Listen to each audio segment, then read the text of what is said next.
নেতার পিছে কামলা দিয়ে গাড়ির পিছনে পিছনে দৌড়াইয়া দৌড়াইয়া নেতা হওয়া যায় না। আপনার যদি দক্ষতা থাকে, যোগ্যতা থাকে, তাহলেও আপনিও বাংলাদেশের প্রধানমন্ত্রী হতে পারবেন। এর আন্দোলন, অমুক গোষ্ঠীর আন্দোলন, তমুক গোষ্ঠীর আন্দোলন, প্রতিদিনই আন্দোলন। যারা বিভিন্ন দফা দাবিতে নিয়ে আন্দোলন করেছেন, আমরা আপনাদেরকে প্রশ্ন করতে চাই, আপনাদের সব দাবি কি এখন মানা হয়ে গিয়েছে? এখন আর আন্দোলন নাই কেন? এই আন্দোলন কোথায় গেল? এই সরকার নির্লজ্জভাবে স্বজনপ্রীতি এবং আঞ্চলিক বৈষম্যের যাত্রা শুরু করেছে।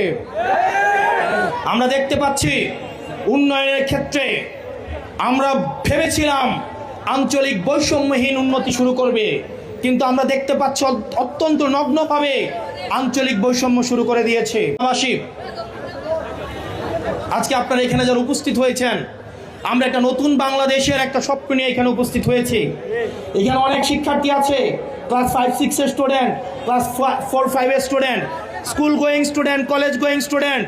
আমরা এমন একটা বাংলাদেশ দেখতে চাই যেই বাংলাদেশে আপনিও স্বপ্ন দেখতে পারবেন। আপনার যদি দক্ষতা থাকে, যোগ্যতা থাকে, তাহলেও আপনিও বাংলাদেশের প্রধানমন্ত্রী হতে পারবেন।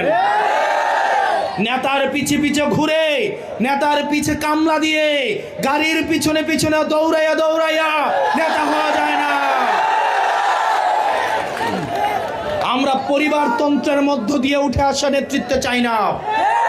আমরা চাই নিজের দক্ষতা দিয়ে, যোগ্যতা দিয়ে, সে তার ব্যাকগ্রাউন্ড কি, তার বাবা কি করে, চাচা কি করে, সেগুলো মুখ্য না। পরবর্তী বাংলাদেশ তাদেরকেই গ্রহণ করবে যারা নিজের যোগ্যতায় এবং যারা নিজের দক্ষতায় উঠে আসবে ইনশাআল্লাহ।